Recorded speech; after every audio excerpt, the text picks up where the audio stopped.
Voilà. J'ai beaucoup de plaisir à recevoir Sophie Bauer. Vous êtes médecin, vous êtes chirurgien, chirurgienne, devrait-on dire. Vous êtes dans une clinique de la région parisienne, pas très loin. À Melun, en Seine-et-Marne. Voilà. En Seine-et-Marne. Vous avez eu beaucoup d'activités au-delà de votre pratique chirurgicale. Vous êtes spécialisé en... Je suis spécialiste en chirurgie thoracique et cardiovasculaire. Voilà, thoracique et cardiovasculaire. Et vous êtes, mais peut-être vous allez sans doute nous expliquer tout cela, vous êtes, je ne sais pas si vous aimez le terme, mais vous êtes une militante féministe. En tout cas, vous vous intéressez beaucoup aux questions qui touchent les femmes, notamment dans leur exercice professionnel, les violences faites aux femmes. Vous êtes très engagé dans plusieurs mouvements associatifs auprès de vos consoeurs, mais également d'une manière générale auprès des femmes. C'est cela, Sophie Bauer ? Bien, nous sommes au XXIe siècle et que constatons-nous, même en France, la société n'est pas complètement ouverte aux femmes comme elle devrait l'être. Non seulement elles n'ont pas encore pris toute leur place partout, et l'un des domaines où elles sont une espèce, je dirais, en voie d'apparition, c'est effectivement la chirurgie. Bon, j'ai fait partie un peu des pionnières dans ce domaine-là. Effectivement, grâce à la féminisation maintenant dans les études de médecine, elles arrivent de plus en plus nombreuses et elles prennent leur place sur les plateaux techniques. Et je pense que c'est une richesse aussi pour ces plateaux techniques que la féminisation. Et puis on constate aussi une différence de prise en charge des femmes au niveau médical, avec particulièrement dans les maladies cardiovasculaires. C'est quelque chose que nous avions dénoncé de longue date avec mon association Femmes Médecins Libérales. Les femmes arrivent plus tardivement à la salle de cathétérisme interventionnel, donc elles ont encore des séquelles d'infarctus plus lourdes, tout simplement parce que toute la sémiologie était faite sur les symptômes des hommes et que finalement on avait très peu étudié la sémiologie des femmes. J'ai vu toutes ces études. Voilà. Oui, ça m'a toujours frappé. Les femmes ont leur gynécologue, mais quand on leur demande « avez-vous un cardiologue ?» Non, jamais de cardiologue. C'est très rare. C'est un peu ça, c'est-à-dire que comme les oestrogènes étaient considérés comme protecteurs, et puis n'oublions pas que dans les temps anciens, les femmes ne fumaient pas, ça donnait moins aux toxiques, je dirais, que la jante masculine. Elles étaient peut-être effectivement moins touchées. Maintenant, c'est par contre pénalisant. Elles sont de plus en plus fumeuses, malheureusement. Et dans le domaine de la prévention, il y a un lourd travail à faire, en particulier vis-à-vis des jeunes filles. Alors l'alcool aussi, mais à un moindre degré. C'est-à-dire qu'on s'est aperçu que les femmes buvaient seules, contrairement aux hommes qui boivent en société. Les femmes boivent seules. C'est souvent en fait pour rattraper des syndromes dépressifs.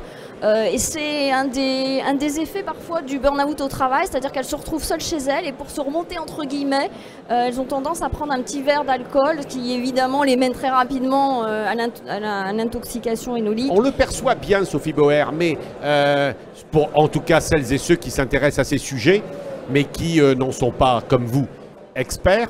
En revanche, a-t-on des études très précises pour illustrer et pour documenter ce que vous dites, c'est-à-dire une insuffisance? Bien sûr, c'est très clair. On a une insuffisance de prise en charge. Encore dans de nombreux cas, quand elles présentent des douleurs thoraciques un peu atypiques, elles sont qualifiées de crise d'angoisse. Donc on ne va pas plus loin, on ne fait pas l'électro, on ne fait pas les dosages qu'il faut. Sur le problème de leurs intoxications, il y a le problème des jeunes filles qui sont très concernées par leur poids, puisque comme vous le savez, il y a la dictature du poids qui est quand même très présente dans notre société. Même chez les hommes. Voilà. Et malheureusement, elles utilisent souvent le tabac comme coupe-faim, ce qui effectivement est une véritable catastrophe. Et d'ailleurs, on peut s'attendre à une catastrophe sanitaire si on n'arrive pas à inverser ça dans les années qui viennent. Alors, ce sujet est posé. Je dois dire que ici, j'imagine, nous le partageons. Qu'est-ce qu'on fait maintenant, une fois que le diagnostic est fait? Quelles sont les mesures, à votre avis, qu'il faudrait prendre? Je pense qu'il faut autoriser les médecins libéraux à rentrer dans les écoles pour faire de la prévention.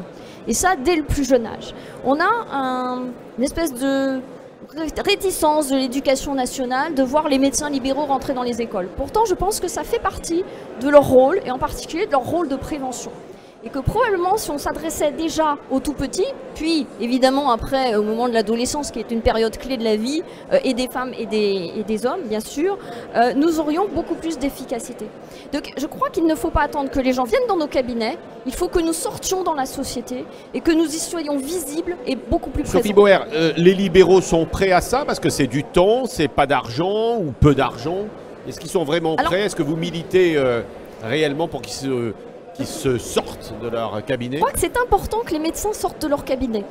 C'est important. Et ça nécessite évidemment une organisation particulière du cabinet. Ça veut dire qu'on a des collaborateurs.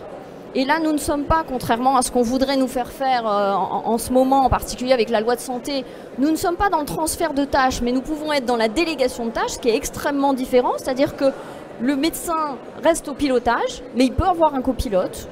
Voilà, mais il reste au pilotage, il reste le seul maître à bord dans son cabinet. Ça, c'est très important. Vous vous intéressez à ce que les pouvoirs publics veulent mettre en place, c'est le service sanitaire pour plus de prévention, une meilleure prévention. Vous suivez ça, vous? Alors, les libéraux que vous êtes? Le souci, c'est que le service sanitaire, semble-t-il, s'adresserait aux très jeunes qui sont particulièrement touchés par les intoxications dont nous avons parlé, donc ils ne sont peut-être pas les meilleurs placés pour faire de la prévention. Il faudrait déjà que nous fassions de la prévention envers eux avant qu'ils puissent éventuellement faire de la prévention envers les autres. Donc il me semble que ce service sanitaire, tel qu'il est organisé, risque d'être peu ou pas efficace. Alors vous avez un deuxième sujet qui est votre sujet, que vous portez, c'est la violence faite aux femmes.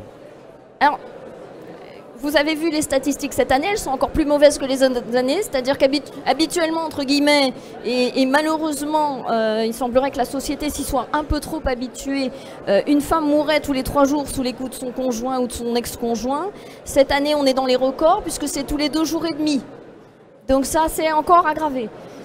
Et ça touche tous les milieux. Là, vous ne parlez pas de harcèlement, vous parlez vraiment de violence physique. Je parle de violence physique, mais évidemment, tout ce qui mène à la violence physique passe avant par le harcèlement, ça passe par malgré la prévention qui est faite, les violences augmentent encore. Mais là encore, il serait très important de Comment vous analysez ça? Il serait très important de pouvoir aller prévenir les jeunes filles de ce que c'est qu'un pervers narcissique. C'est très important. Ces personnes violentes ont souvent un profil tout de même particulier. Et si on est un petit peu au courant, on les voit venir. Et donc surtout, on n'y va pas. C'est très important. Donc tout ça doit passer par l'éducation des jeunes hommes et des jeunes filles. Il y a par exemple quelque chose qui est très choquant dans la convention médicale actuelle, c'est-à-dire que vous avez une consultation de dépistage et d'information qui ne concerne actuellement que les jeunes filles pour parler de contraception. C'est-à-dire qu'au XXIe siècle en France, le problème de la contraception est encore un problème strictement féminin. Voilà le message que nous donne la Caisse d'assurance maladie et contre lequel, évidemment, les femmes médecins s'opposent, mais clairement. La perversité narcissique, on termine par là, parce qu'on va se revoir tout à l'heure. La perversité narcissique n'existerait pas chez les femmes? Elle existe, mais elles sont moins nombreuses, on va dire, puisque n'oublions pas que dans les violences conjugales, il y a quand même 10% des hommes qui sont intéressés. Hein. C'est-à-dire que dans les violences, vous avez 90% de femmes victimes et 10% d'hommes. Donc ça existe, et ça doit être dénoncé également. Merci Sophie Bauer d'être venue, on se revoit tout à l'heure. Merci beaucoup. Avec plaisir.